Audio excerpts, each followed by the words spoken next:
What's up, guys? Welcome back to WCS America. About to jump into potentially the last game of the night. If Neeb wins this game, he will advance into Premier League Season 2. Somewhere a lot of people want to be again. You guarantee yourself $1,500, and then you're playing with 31 other premier players of the America region, and of course get a chance to get to the round of 16, which is huge. That's right. In fact, we could have the first group stage with all 2-0s, I think, here potentially. Or maybe it's actually there was one, the one with Kapachak and XY was all 2-0s. There was only 3 people, so yes. I don't know if that counted. That's true. That's true. But this has been just a series of fairly one-sided games here. Actually, that's not what Tasia versus Neeb game 2 was sick close. That was really close. In fact, Neeb was ahead for almost all that game, but just got caught off guard by the air transition. Yep. And of course, that's not a situation that you want to be in. We have BCs and tanks and L-bets against BCs. Yep. But anyway, so the first game we saw Neeb just counter the Colossi, Phoenix composition, tons of Vikings. 4 starports, one with a reactor, 5 Vikings at a time. You know, once the Colossi were down, he tried to hold off with warping and charge slots, but then the Vikings landed, took those guys out as well. Game 2, what is Hellokitty going to show us? You never know, really. You never know with Hellokitty. I mean, I feel like he really likes Stargate play, no matter what. That like he seems to always open the Stargate and Oracle. Unless he does a 1-base Solon. Sure. Because he loves that Blink Stalker. Yeah, of course, that was very dependent on the map being Cloud Kingdom. And this is Aklon Waste, which is a map. It's doable. Yeah, it's probably behind Cloud Kingdom. It might be the second best map for the Blink Stalker build. Either that or Neo Planet S, maybe. I don't think there's as much space in Neo Planet S to blink into the map. They're both kind of good. It's like shorter rush distance too, so you can get your shockers there a little bit faster. It's true. There's a selection of maps where it's a viable strategy on. Of course, Daybreak Whirlwind. Star Station. And Star Station, it's amazing on, of course. Yeah. I'll take credit for that one. Just kidding. Marcus, our observer, said that in the little lobby chat. Yeah. Star Station is like the ultimate Reaper Blink Stalker map. Of course, if you're Terran playing against Hellokitty, you veto Star Station, unless you just blind counter the build from the start, because past that opening, it's not a good map for Protoss. The third is so hard to defend. We saw Maker at first like actually do a great job kind of holding that off. Yeah, I mean, he took no damage, and then he flew his second orbital into the Stalkers. Yeah, And he let the DTs in his main too. I don't remember a lot about that game. Probably smart. I have a terrible memory.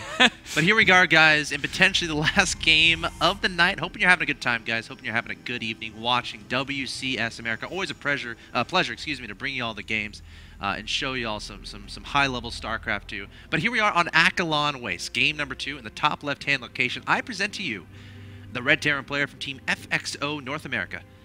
He is Neeb. He is 1 win away from making it to Premier League Season 2.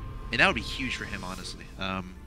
Would he be the youngest player in Premier League of any region? Okay, good question. I think he might be. I don't think so, man. Korea, they have some young'uns. Do they have anyone as young as Neeb? Life is pretty close. Life is, like, pretty young. I don't think they have anyone as young as Neeb, though. Because Maru Prime? Yeah. He's, like, 14. You're right. But he hasn't been in Premier League because that's the name that he hasn't been in a Premier League for quite a while. Yeah. So that's the name that jumps out at me as far as young. Currently in Premier League, I think he may be the youngest Premier League player. Yeah. If he wins this game. That'd be huge for him. $1,500 as a 15-year-old. That's a lot of Pokemon cards. How many lawns do you have to mow as your average 15-year-old to make that, right? Oh gosh. So that would be great. Of course, his opponent in the bottom right, your blue Protoss player trying to make it back into Premier League. Of course, he was originally invited to the round of 32. When 0-2 versus Ryung, 2-1 versus Hart, and then 0-2 versus Ryung dropped to the Challenger League bracket stage, where he lost 1-2 to XY to find himself here. Needs to win 2 in a row. He is Hellokitty. Interesting name choice from Hellokitty. Very bold. He's a really funny guy. Like it shows confidence. Yeah, I mean, like, I know him pretty well because we're both in Texas. We played in a lot of local LAN tournaments down in Texas when I was down there. You know, we met a long time ago. So he's actually a really funny guy. It's kind of reflected by his name. So, yeah. Definitely a very, very creative name there. Neeb, I'm pretty sure he's going to get the Reaper. Last game he didn't. Last game he just got the gas so he could get the factory right after the command center. Yep. But this is a map where the Reaper is so good at scouting.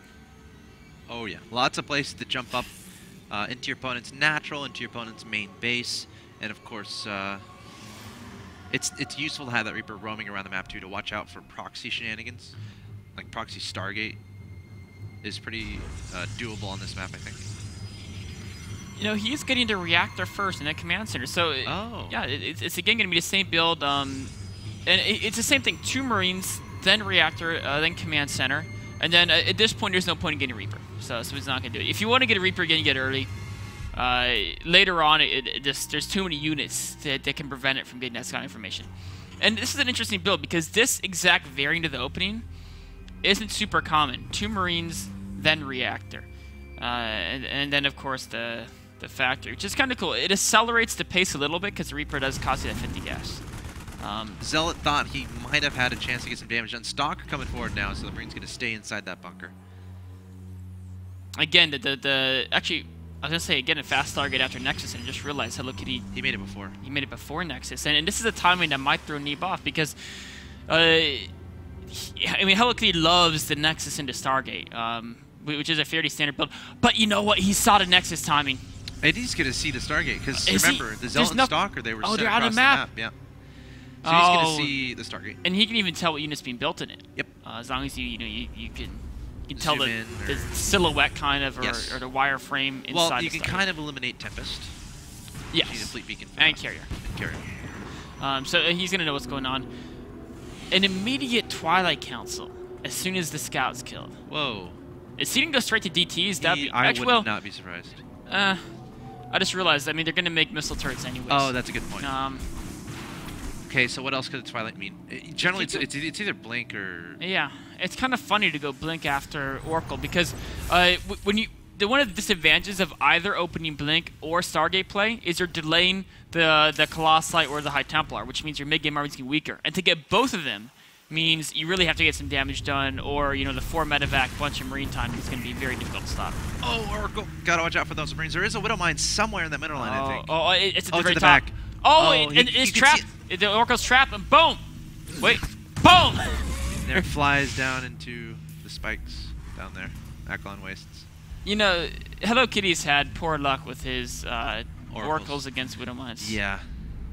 He has. I think he's made, in the entirety of today, he's probably made about 7 Oracles, and I think 6 of them died to Widow Mines.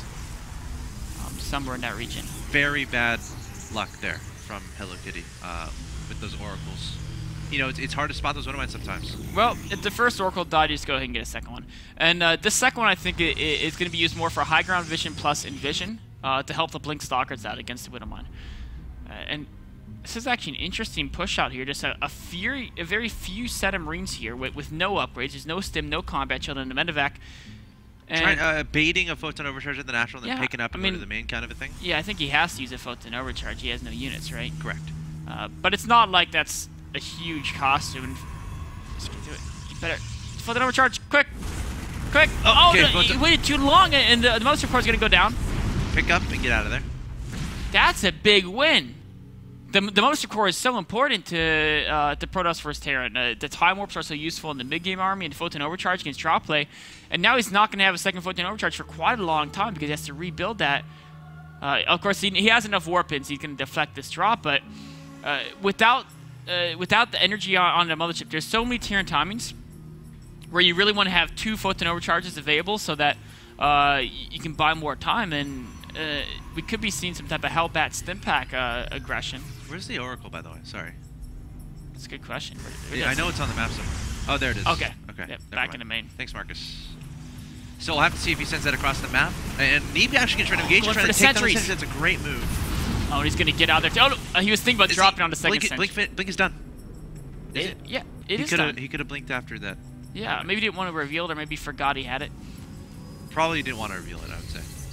Yeah, very, very heads-up move there. So Hellokitty's not a timer, by the way, doing this build. You have to realize he is nowhere close to getting Colossi or Tempo. Storm. AoE. But he has a lot of production, and Neeb went for Hellbats, went for 3rd Orbital before going for a lot of barracks. Oh. Oh, when you're doing a 2-base all-in, like, every single probe is so important. Hellbats are being dropped. Remember, no points on overcharge is going to be available here. Oh, no. And all these warp gates is how he's going to continue this push, but he can't utilize the warp gates if he doesn't have economy. That's a great point. And these are going to be picked up, and he's going to jet over to the natural and look for probes. Oh, no. Remember, Blink isn't affect here. Is going to be so annoying here.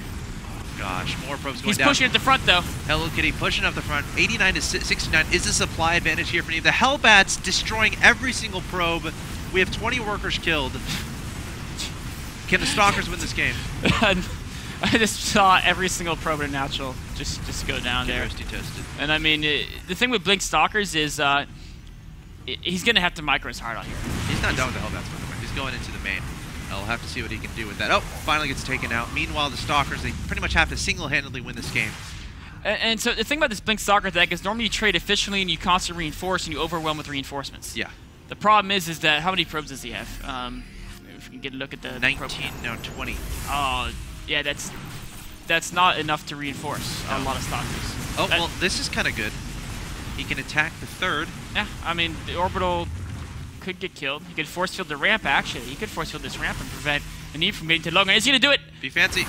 Oh, he cuts the army in half, but even half the army can... Yeah, kind of kill this. So the Stalkers are going to try to make a valiant effort, but there's the GG, and Neeb takes the 2-0 victory. Great play there from Neeb.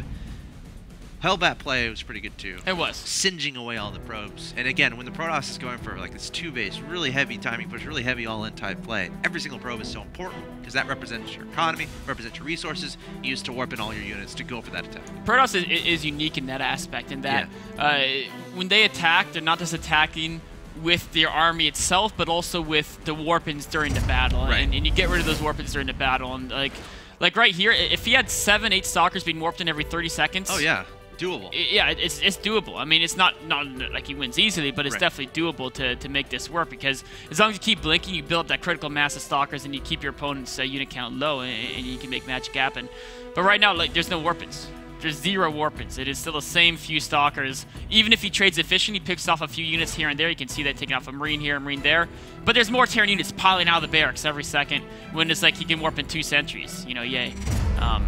Not gonna cut it. Yeah, great play there from Neeb, taking the 2-0 victory. Let's take a recap of what happened today so far. I'll give you a hint. 2-0. Every single match, there it is. Look at that uniform. Look at that symmetry. Just makes you feel warm inside. The left player is always the winner here. Look at that. You're right. You're absolutely right. Of course, 2-0, 2-0, 2-0, 2-0, 2-0, meaning Tasia and Neeb will be advancing to WCS America Premier League Season 2. Of course, Hellokitty will be going to Challenger League Season 2. This is what's happening tomorrow. It's going to be a good day. Jim versus Drunken Boy. Ian versus Jadong. We got 2 Zergs. We got a Protoss. We got a Terran. A lot of variety. I'm actually really looking forward to tomorrow's match. This is going to be exciting. You know, on paper, Jim and Jadong are the favorites, right? In fact, Jim is probably the favorite to take the group, I would say. I would say so. But, like, Drunken Boy and Ian are both very capable of making upsets happen. Absolutely. I would not be surprised to see one of either Jim or Jadong not make it through. Yeah, guys. That's tomorrow, 6 p.m. Eastern. And again, the final match of WCS America Season 1 will be on Friday with the last group. Coming up next on this stream, we got Rules of Engagement. That's right. Going to go over some of the games from the group stage we saw on Monday. Of course, Group H. A couple cool games winning and Napoli. Going to analyze some of the gameplay, go over some of the strategies they use, and how you can improve your game when you go back at home and play on the ladder. Awesome. Looking forward to it, guys. That concludes this edition of WCS America. Again, congratulations to Tasia and Neeb for qualifying for Season 2. Stay tuned to this stream for Rules of Engagement. It's coming up next. Have a great night.